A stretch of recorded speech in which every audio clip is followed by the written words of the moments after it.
that it's unlikely that we will see the return of a functioning Northern Ireland Assembly and Executive any time soon. I could be wrong.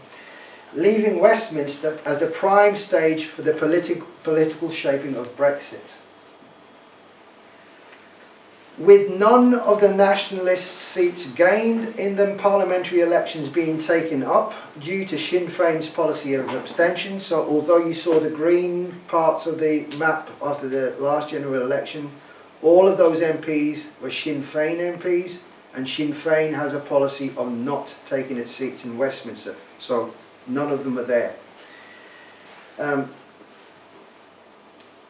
So with none of the national seats gained in the parliamentary election being taken up due to Sinn Féin's policy of abstention, and notwithstanding the sole independent MP, there's one independent MP, the only political voice representing Northern Ireland in the House of Commons will come from the Democratic Unionist Party, the DUP, the only major party in Northern Ireland to have campaigned to leave the EU, and now the party committed to ensuring the Conservative government has the required majority to pass its legislation, including on Brexit and on the UK's future policy on immigration. And this is important, the DUP were the only major party in Northern Ireland to campaign to leave.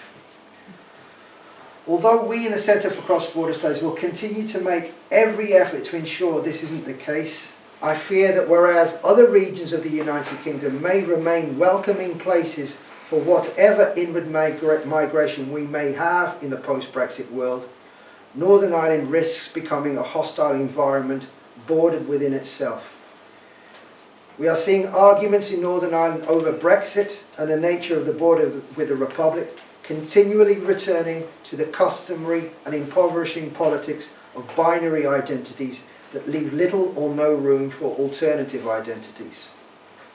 The prospect of Brexit has revived calls from nationalist politicians for a border poll and to see the UK's departure from the EU as accelerating the path to a united Ireland. They've also called for a special designated status for Northern Ireland within the EU that would allow the continued accommodation of their Irish identities and therefore their EU citizenship. For unionist politicians, any prospect of a solution for Northern Ireland that would in any way make it separate from the rest of the United Kingdom is seen as unacceptable and a threat to their own British identities. Remembering that there were those who voted to remain, the core issue for many unionists who backed the decision to leave the EU was the question of sovereignty.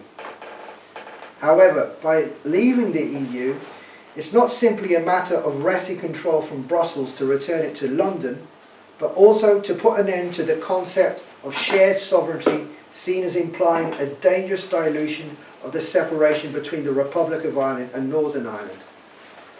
Leaving the EU in this light is to abandon an EU citizenship those from Northern Ireland shared with their nearest neighbours across the border, and to reinforce the standing of a British citizenship linked to a UK ploughing its own independent furrow.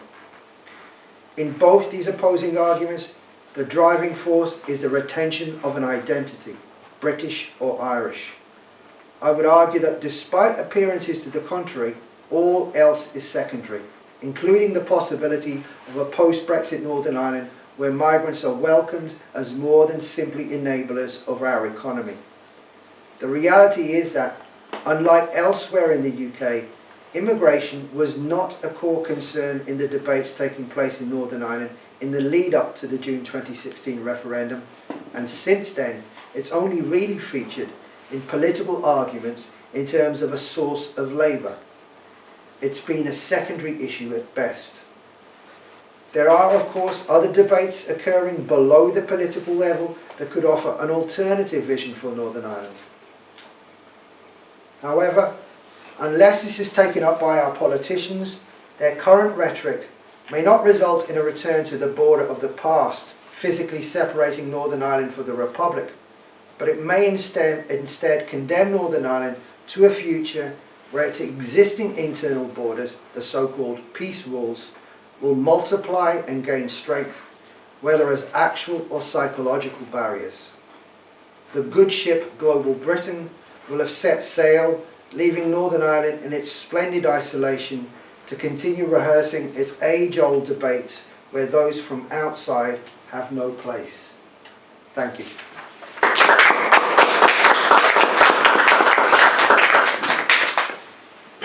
Emily, thank you very much. I think that this is something that cuts really across the concerns that we are dealing with in most